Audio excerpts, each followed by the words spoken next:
Hello, everyone. I'm Robin Ward, and on behalf of Bryant's Office of Alumni and Parent Engagement, welcome to our career webinar series and a very special presentation today on the imposter syndrome. I can't wait. As you can see, you're watching via YouTube, and this webinar will be available as a link on our website afterwards. I'll admit that it's one of the first times we've used this new webinar platform. We have been working up to the last seconds here to make everything work. So I'm sure we'll have a smooth delivery. I'm going to introduce our presenter, Rita Williams-Bogar, whom many of you know already, and Marissa Crean, who will be helping us moderate today. Just as a matter of housekeeping, you will be using the chat feature on YouTube for questions. There's a little bit of a delay between your feed and ours, so if we don't get to it right away, we'll figure it out. We'll get to it eventually. Marissa will be doing that. So first of all, Rita, so happy to introduce her. Rita is president of Bryant's Alumni Association and is also a member of the university's Board of Trustees, where she chairs the newly formed Diversity, Equity, and Inclusion Committee. She was also the 2015 recipient of Brian Skalski Service Award for her longstanding history of service to the university. When she's not volunteering, Rita is president and CEO of Personal Development Solutions, LLC.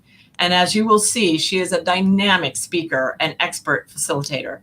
She has been a frequent contributor to these alumni webinar series on topics related to communications, business ethics, and most recently, we did a session on bias.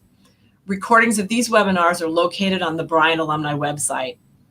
Professionally, Rita is a consultant for business and individuals in the area of leadership development, emotional intelligence, ethics, diversity, and insurance education.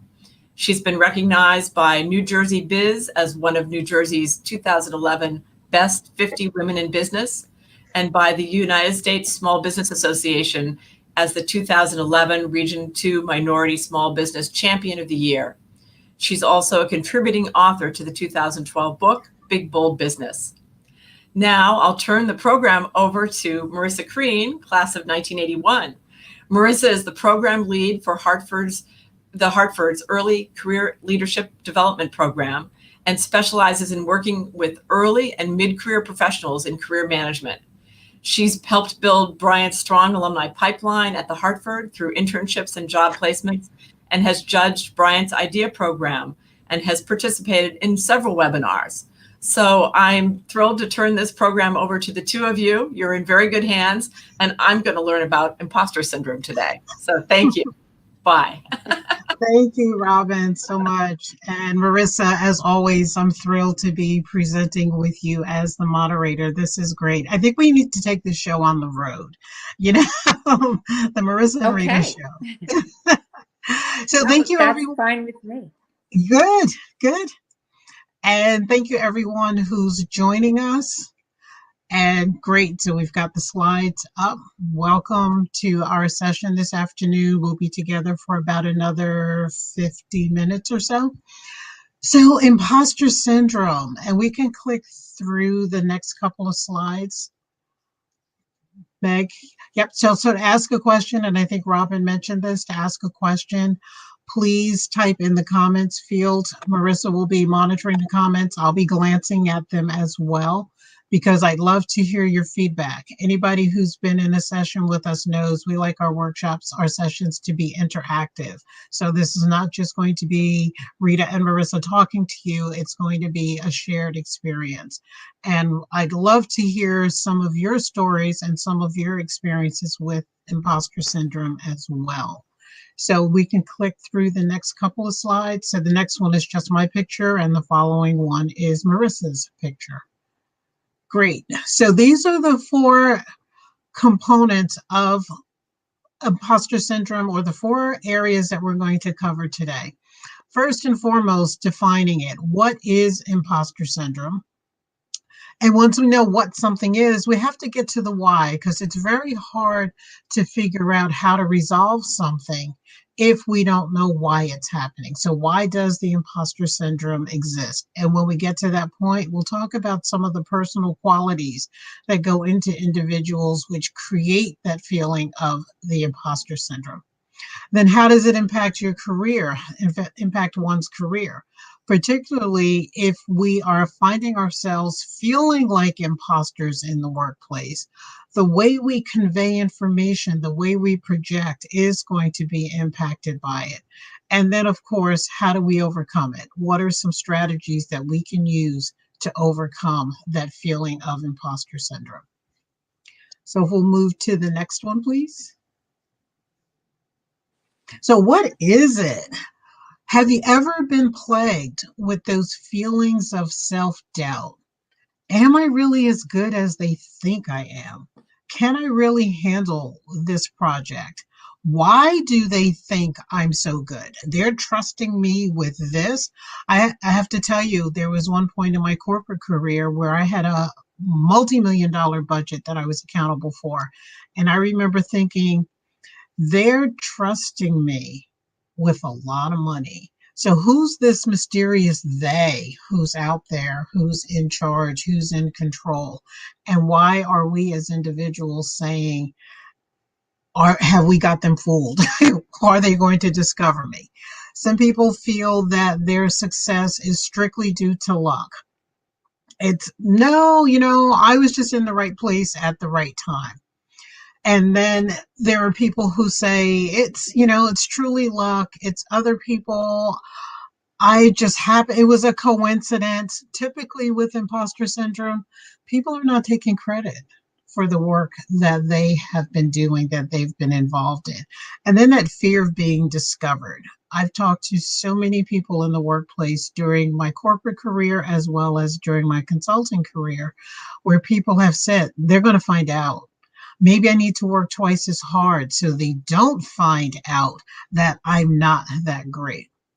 Marissa, since you've been bringing in a lot of people into the corporate pipeline, what has been your observation with respect to people doubting themselves?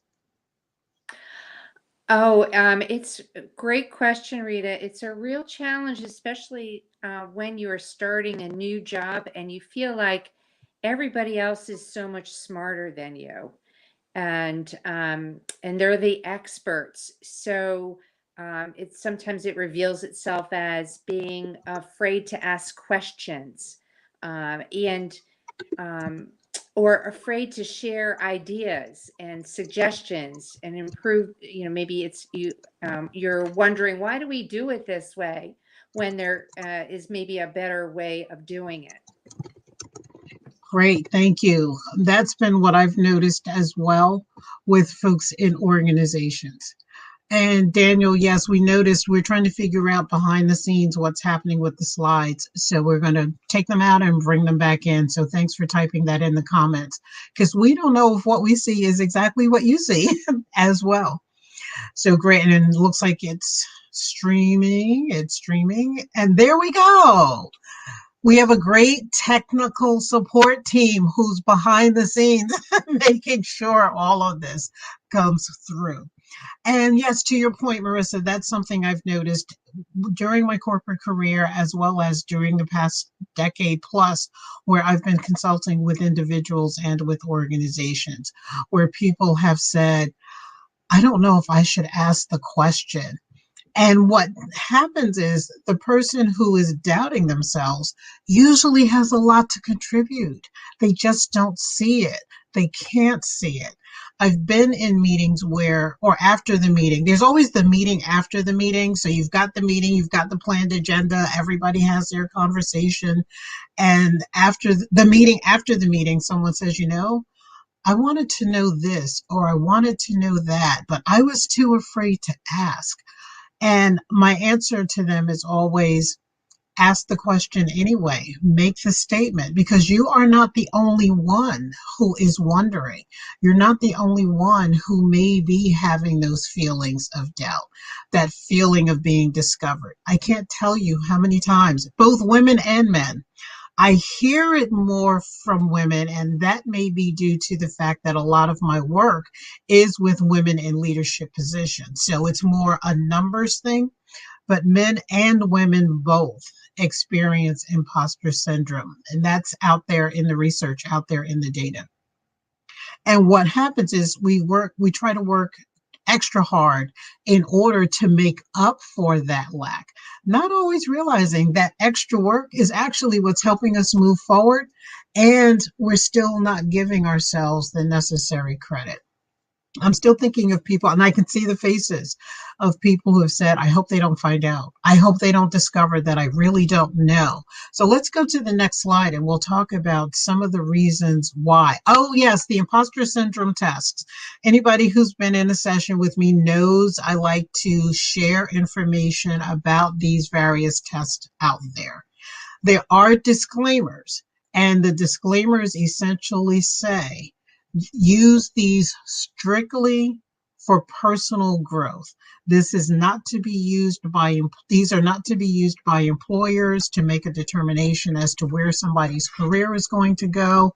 It's more about self-evaluation, because I also believe that the more we know about ourselves, the better we can perform our roles, whether it's our roles in the workplace, our roles at home, our roles in the communities.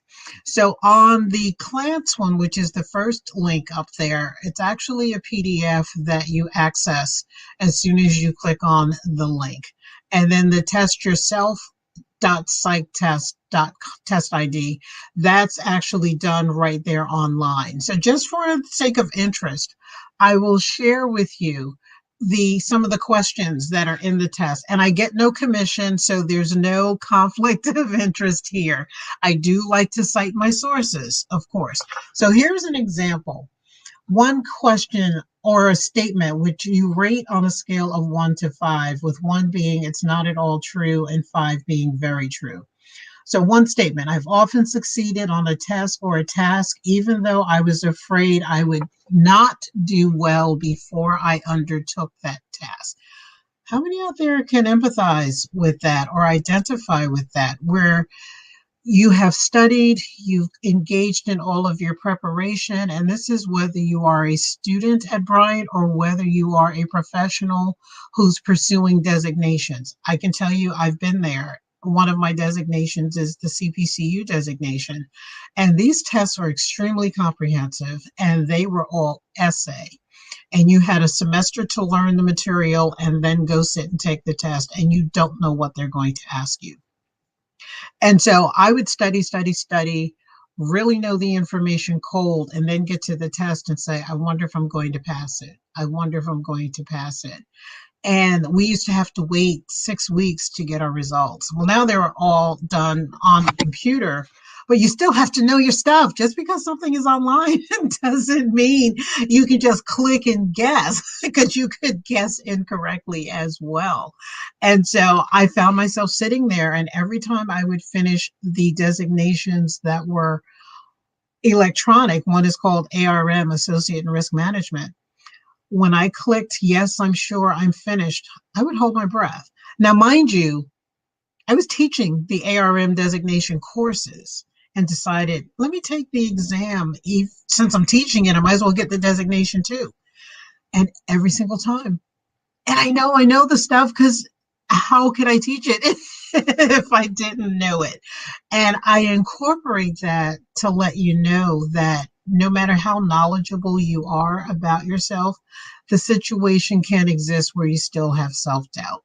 I do feel pretty confident in myself and my abilities. And there are those times where those little concerns, those smaller concerns creep up.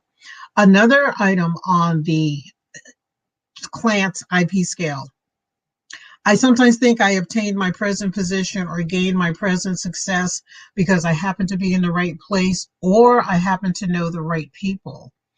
I have experienced individuals who have sponsors and mentors, and they would say, I don't know why this person is paying attention to me. So let's first talk about the difference between a sponsor and a mentor. So a mentor is going to help you in your current position, your current situation. Your mentor typically can be the person you're directly reporting to. The mentor can also be somebody outside of your organization. And they're helping you grow within where you are and perhaps prepare you for the next level. The sponsor typically is the one who's advocating for you even when you're not in the room. So the sponsor knows what you're doing with your career, and they're actively looking for the opportunity to help you move to whatever the next level is or what they've identified as your potential skill sets. And I have heard and experienced people who said, I don't know why they think I can do this. Back to that they thing again. I know, Marissa, seeing that in the corporate side, people have this outside perception of who these other people are who are the puppet masters, manipulating the strings. Has that been something you've seen as well in your corporate career? Oh, absolutely. Absolutely. There's a perception of how a corporation makes things happen, and or a business makes things run, and then there's a reality, and um, it's just important to actually know what the reality is in this particular, where you work, what your culture is all about.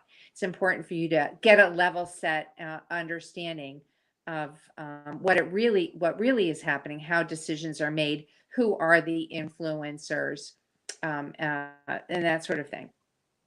Excellent. Yes. Excellent point.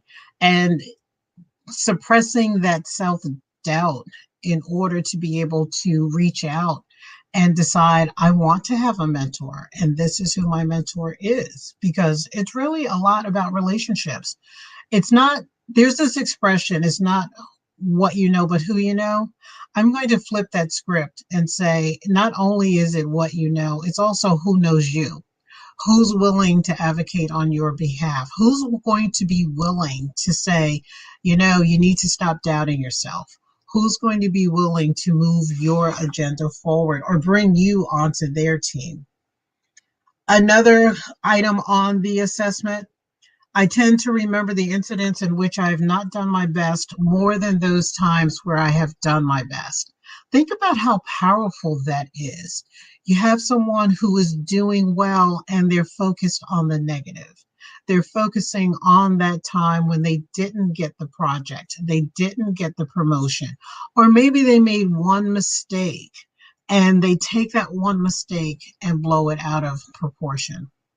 Or people who do what I do for a living. So I facilitate workshops, and just about every workshop has an evaluation. And I've heard some of my colleagues where they may have had 200 people go through their classes, their workshops, and then they would say, I got one bad evaluation. Oh my goodness. Now, all of the others may have been 4s and 5s on a 1 to 5 scale, with 1 being low and 5 being superlative.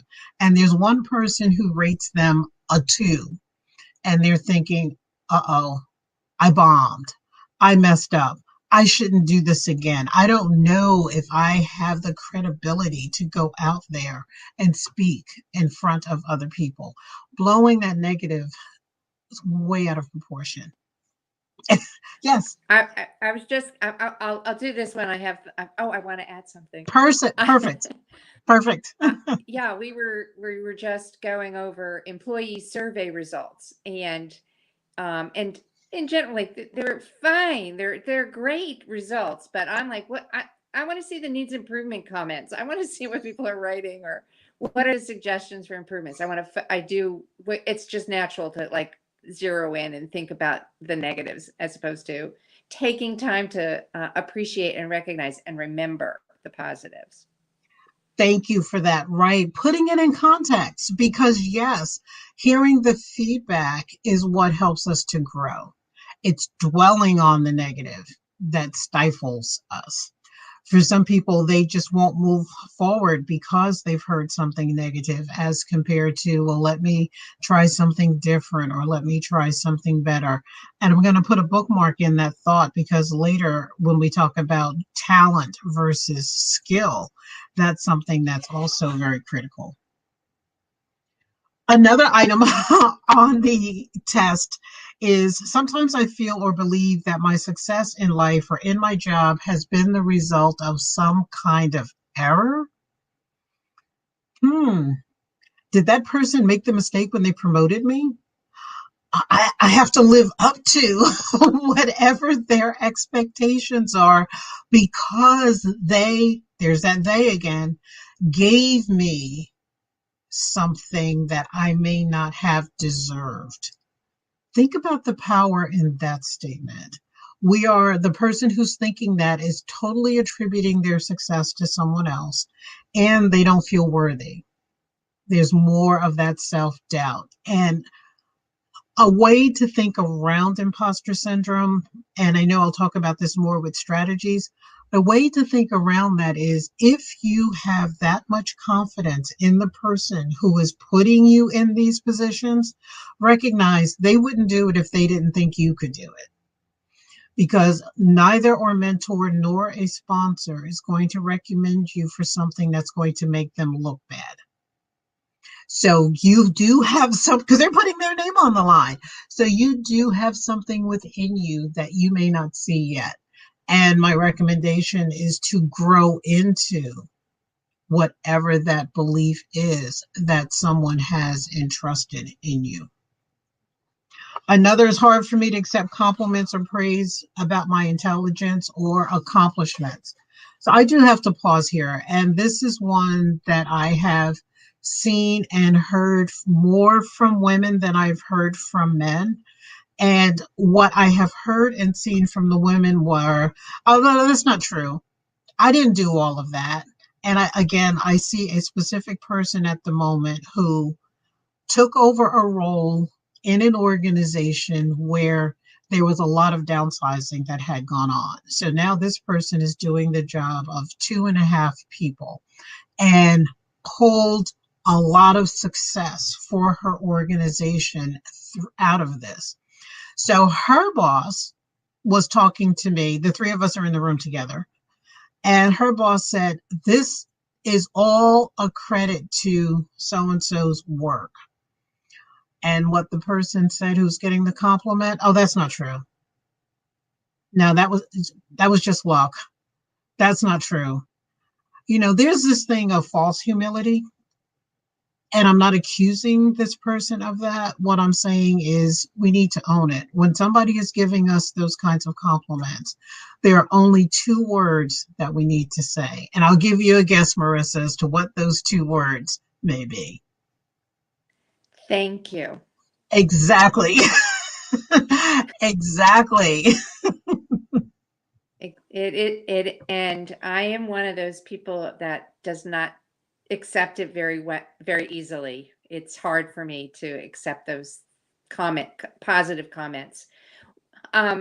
We did have one of our folks on the call talking about something he's experiencing right now, where he has a highly critical social media blogger, and he's finding it difficult to focus on anything other than what this blogger might be saying next. And social media is just awful. It really is.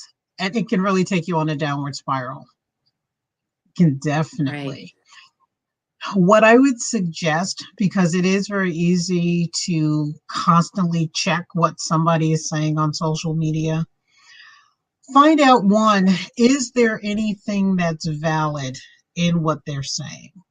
Are they criticizing just because they can, because they've got this public forum? And if there's nothing valid in what they're saying, I might even reach out to that person and say, gee, I've noticed you've been very critical about what we're doing or our approach. What do you recommend we do?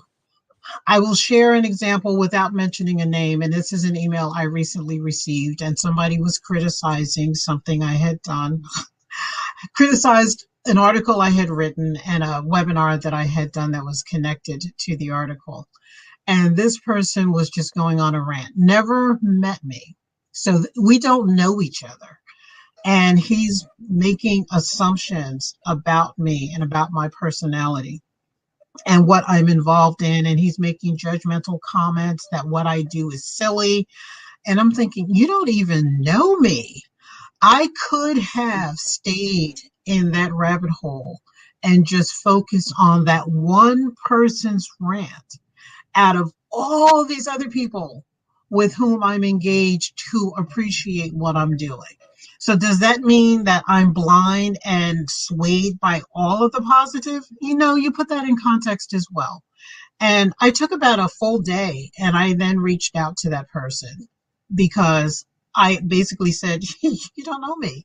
So how are you making these statements about me? And if you don't like what's happening, what do you recommend? I'll entertain your recommendations. I got a response. No recommendation. So you know where that goes. And that's because I have developed that confidence in myself. And some people are always going to complain. Yeah. Yeah, I think also if you come away and you're feeling like you've explored those avenues, just share the negativity with the people you know that can build you back up and help you unfocus. Like Right. I think just share it, and they'll let you see what you're having trouble seeing, the positives.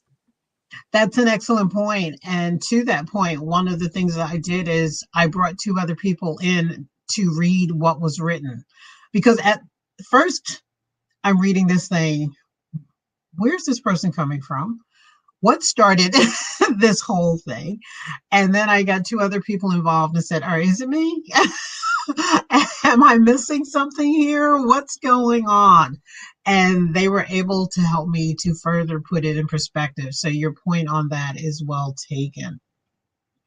Sometimes if we're having these imposter syndrome feelings, we're worrying that they are going to give me this project and I'm not going to be able to live up to it. Or if I'm getting a promotion, I'm not going to tell anybody. I'm just going to keep it quiet because I really don't belong there. All of this is what's going on a lot of times in the person's head. Or you've succeeded and people are giving you praise for your successes and you're consistently downplaying them internally. In addition to, as I mentioned about the person who said, oh, that's not true. So think about that too. If somebody has taken the time to give you a compliment and you come back with, that's not true, you're basically calling them a liar. Not a good thing. Definitely not a good thing to do. Let's move on to the next slide, please. So why does this all exist? Here are just a few bullet points as to why this whole imposter syndrome even is out there. We are in a society where a lot of people feel they have to keep up with the next person. I'll give you an example. And those of you who've been in my workshops know I like sharing personal experiences as they relate to the content. I became a runner 3 years ago. And one of the things I had to learn was I am not an elite runner. I didn't start running at 20. You all saw my year of graduation. So clearly I wasn't 23 years ago when I started running. And at the beginning of every race, I would try to take off like all these other people who are running like crazy. No, I'm competing with them instead of running my own race. So with that, my strategy became run your own race, always finish, do not be last, because I am competitive to that degree. Next to last is fine, last is not. And Don't worry about everybody else. Sometimes when we're too busy comparing ourselves to other people, we're measuring ourselves against their success. And their success and our success are completely different. So there's this need to measure to other people's standards, which connects with the example that I just gave as well. So we feel this need to live up to somebody else's expectations for us. It could be family members who said, you are the first generation. We've put so much into you. You are our hopes and dreams, and you've got to make it. That's a lot of pressure to put on someone. Or let's say you're in a position and you're making a career change by choice, and somebody else is saying, but you could have been this, you could have done that. If you are not feeling as confident in yourself, then you could fall prey to the naysayers. So we have this need to measure up to other people's standards. Perfectionism. Perfectionism actually is a form of procrastination, because will it ever be perfect? At what point is good enough good enough? And for the person who is suffering from imposter syndrome, it's never going to be good enough. I'm going to keep working and I'm going to make sure this is perfect. So what happens? Now you've created a standard that you have to continue to live up to, which can create self-doubt. I'm not saying don't care. I am definitely not saying don't do your best. Always care about what you're doing. Give it your best, definitely. And recognize, when do you stop? When is enough enough? When is good enough good enough? Needing to be the expert. Oh my goodness. I see this a lot with people newly promoted into management positions, where they feel and think they have to know every single detail of everything that goes on. Because if they don't know all of the details, they don't belong there. So what does that do? That creates a micromanager who gets on people's nerves because they're too busy telling everybody else what to do, or stifling decisions that people are making. My opinion is that people who are micromanagers, in addition to sometimes having imposter syndrome, also have trust issues. Either they don't trust themselves or they don't trust other people. And that can definitely get in the way of our ability to be productive. Got to know it all. I know of someone, a few someones, I'll focus on one in particular, who was so busy trying to be the expert that he really bogged down his entire operating division. All decisions had to come through him. He had a team of managers, so he managed managers, and those managers managed teams of employees. The managers had to clear everything with him except giving somebody a day off. Why did he do that? And this connects with highly competitive society.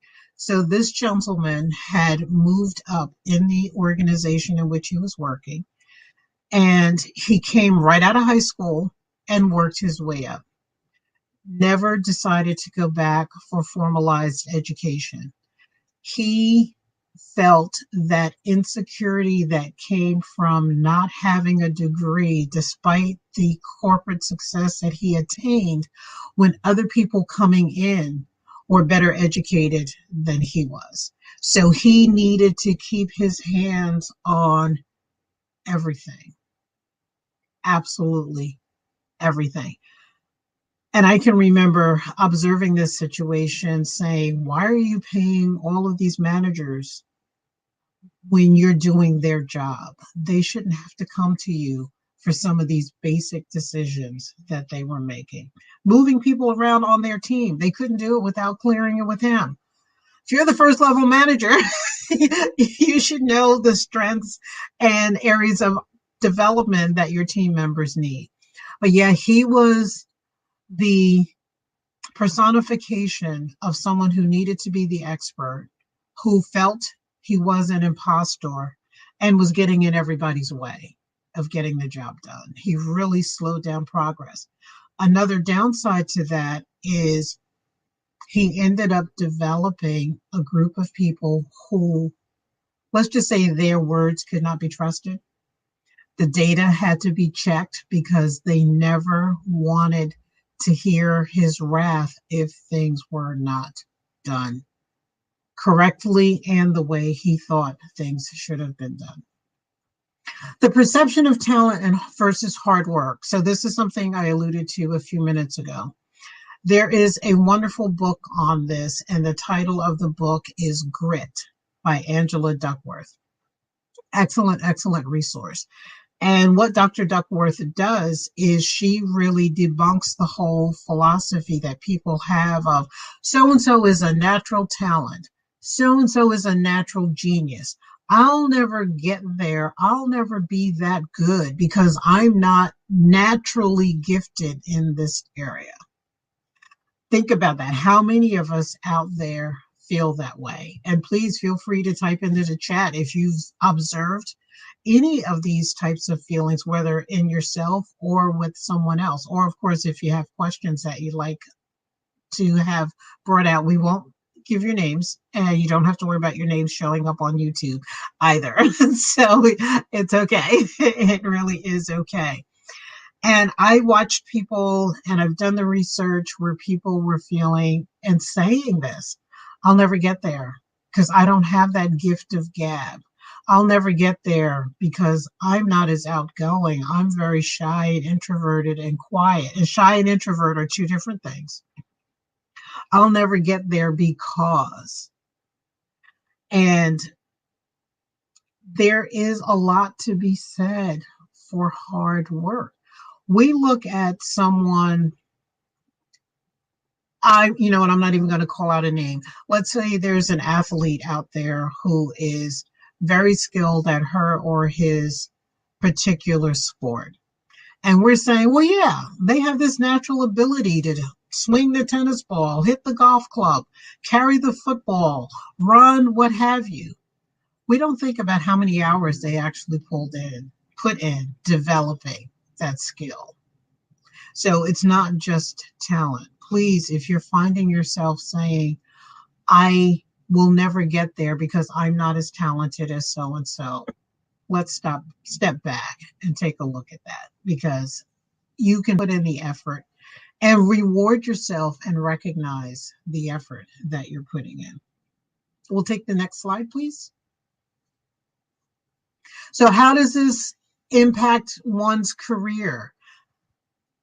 Creating negative, the potential exists that if a person is walking around with self-doubt and they are expressing that self-doubt, go back to my example of the person whose boss was full of accolades and the person basically rejected those accolades by saying that's not true.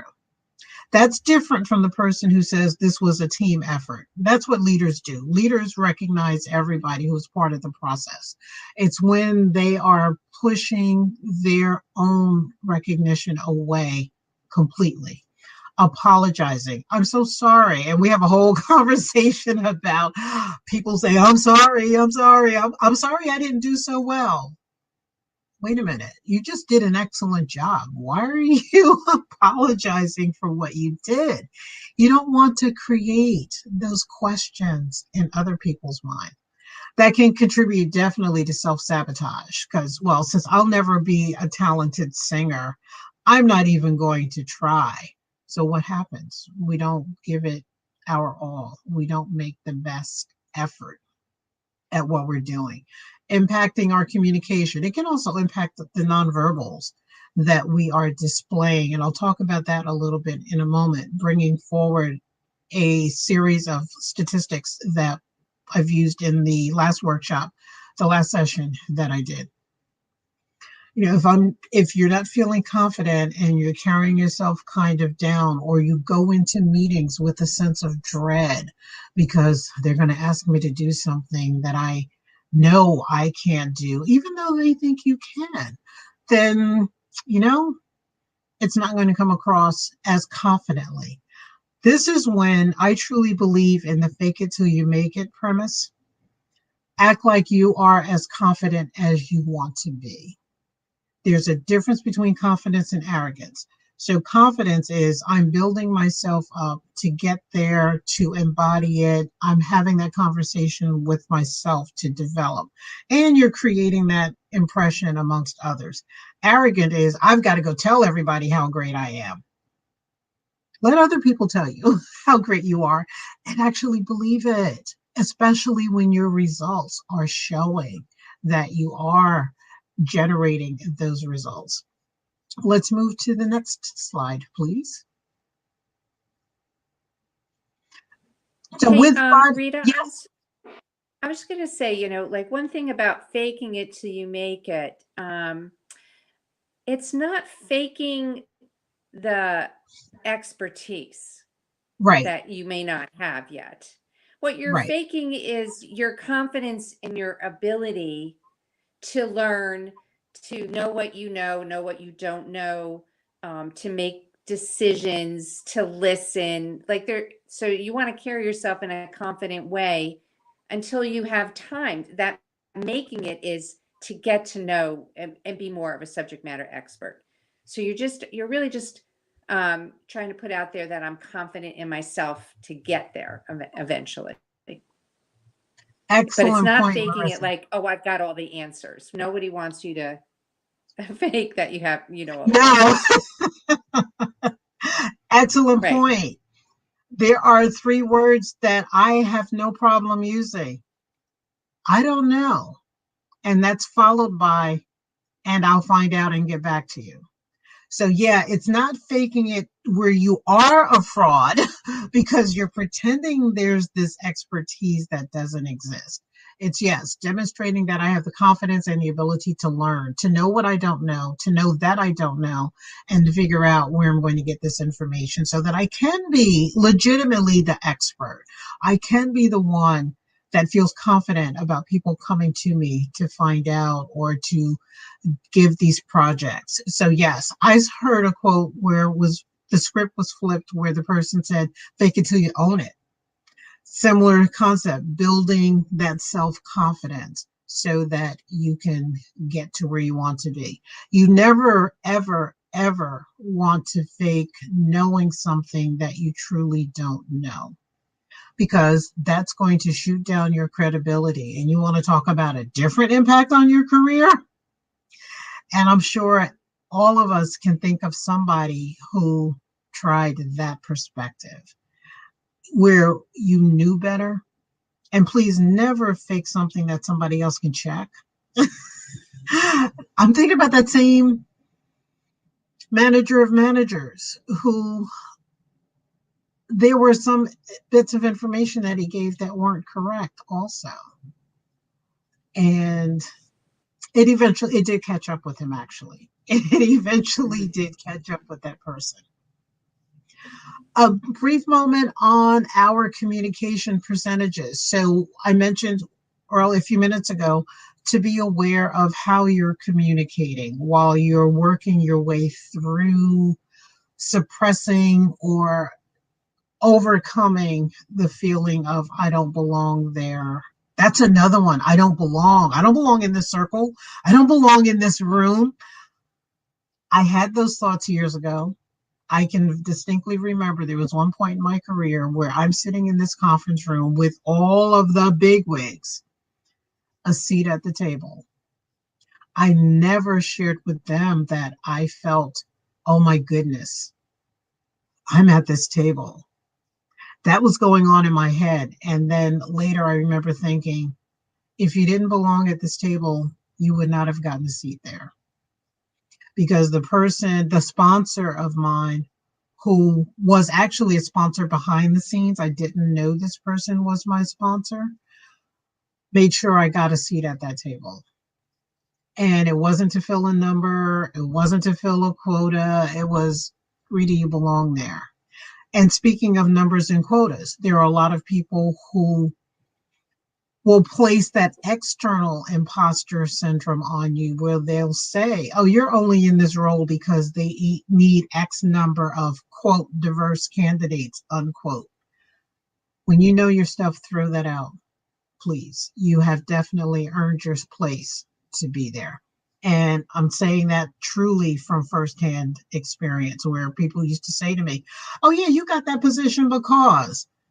And I can remember one where I was looking at my write up about the promotion and this other person's write up about the promotion. So one paragraph compared to a page. And somebody tried to tell me that I didn't belong there. Really? Hmm. I had got. Yeah. Were you going to say Yep. something, Marissa? Sure. Well, it's definitely reminding me of a prior experience that I've been through where, before I did early career leadership development, I was in corporate finance and I had to, on a quarterly basis, attend a an audit committee, board of directors audit committee meeting and present. And, I think I wasn't necessarily ready the first time I did it, but there was my sponsor, the person who put me in that position to encourage me. And I had to do it probably 4 times a year for about 4 years. And, I got better at it. But every time I went into that meeting, I thought like, oh, these people were so important and um, intimidating at times. Uh, but I knew like I had to be like, this was my job. I was being welcomed into the room and to be at the table and to add value, answer their questions. And I had to fake my confidence uh, till I got better at it. And it was easier over time. Did become easier, although like anytime I think you present in front of a group, there's that first like anxiety, I'm going to be presenting, and then you fake your confidence in your ability to present. So Right. and sometimes you have to figure it out. Sometimes it's like how you dress and how you look builds up that confidence too. Yes. Yes. Thank you for sharing that. Yeah. Excellent point. Excellent point. With our communications, our face-to-face communication has three components: our nonverbals, which would be body language, our tone of voice, and the words that we use. And of those three, the largest one is body language. 55% of our face-to-face communication is attributed to our nonverbals. Are we holding ourselves up with confidence? Are we kind of leaned back or slouched back as if we don't belong there instead of owning the space until we've grown into the space? 38% is our tone of voice. So 93% of our face-to-face communications in broad brushstrokes is attributed to everything except the words that come out of our mouth.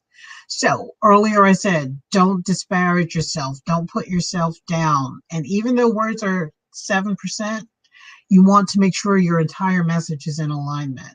So still don't disparage yourself and don't put yourself down, even though the word component, the verbal component is that small, it still leaves an impact. The source for that 55, 38, and 7 is Dr. Albert Mehrabian, who is a psychologist. And in his work, he noticed those percentages were especially amplified when emotions are involved. Isn't insecurity, a feeling of insecurity, a type of emotion where we don't feel that we belong there, or we don't feel we're measuring up to external standards, our own internal factors? On the telephone, so it's more 80-20 because we still can portray an attitude on the phone. And our words do take up much more importance because we can't see the nonverbals, unless, of course, our telephone conversation is over Zoom or one of the other platforms. But I'm speaking strictly phone in that context. So think about it. If you receive a phone call where somebody is assigning you to a project and you're having this conversation and you want to pause and think, however, you don't want to get to the point where it's, you want me to do that, because that does not come across too strongly. Let's move to the next slide, please. So some strategies. I like to keep it simple. I follow that KISS principle. Keep it short and simple. First step, acknowledgement. That's the first step for everything. Acknowledging, understanding, and owning. So how am I going to fake the confidence until I grow into it if I don't acknowledge the fact that I'm feeling insecure? So acknowledge your perceptions. Pay attention to how you think and how you respond when somebody does acknowledge your good work, your hard work, or your dedication, or someone puts you in a position or recommends you for a position that could lead to a promotion, that could lead to a leadership, or whatever your career choice is. And this works not only in our business life or professional life, because when I say business, I'm encompassing anything that somebody does to get paid. And then there's our volunteer work too. You might have the opportunity to serve on a leadership council for a board for a nonprofit that you are really impressed with or you really care about. Acknowledge that you might be thinking when somebody says to you, would you be the chapter president or the chapter secretary? Is your first thought, why me? I can't do that. Not the why me of you get to be on a committee and you are the committee, since that's how nonprofits tend to work. Have those trusted advisors, and I group these, whether this is a friend, I have a dear friend, I can call this person anytime, I can text this person anytime, we don't even bother with email. And I'll say, here's what I'm thinking. Am I off base with this? And that person gives me my reality check. Mentors, have a support network. Whom can you trust to be truthful with you and to you? Recognizing your achievements. When you've done something well, accept the accolades, accept the compliments. Say, yeah, I did. Did I see your hand, Marissa? Okay. Yeah. I was going to share a story too, a recent one of somebody that I work with, and he is super confident, really, smart, has lots of very innovative ideas. And in this virtual environment, that we're all working remotely, he's missing out on I'm in a meeting and I can see people's body language and reactions because they're not on video. And he's not leaving the meeting and getting to interact and do follow-up questions and stuff. So, but he was definitely beginning to doubt himself. And when he's throwing out his ideas, how well are they being accepted? Are people now having a negative perception of him because of his ideas? He was just definitely kind of getting all concerned and maybe spiraling in a negative sort of way. And what we ended up doing through the conversation is bringing it back to just his style, communication style, what recognize is lacking. How do I get that feedback? He needed to get more feedback and realize that he hasn't gotten any negative feedback. So actually that is feedback in an absence sort of way. And so kind of building up some of his confidence that way. And then going to maybe somebody that is in those meetings that he trusts and he can ask, have I been okay? Have I been delivering my suggestions and my ideas in an acceptable way?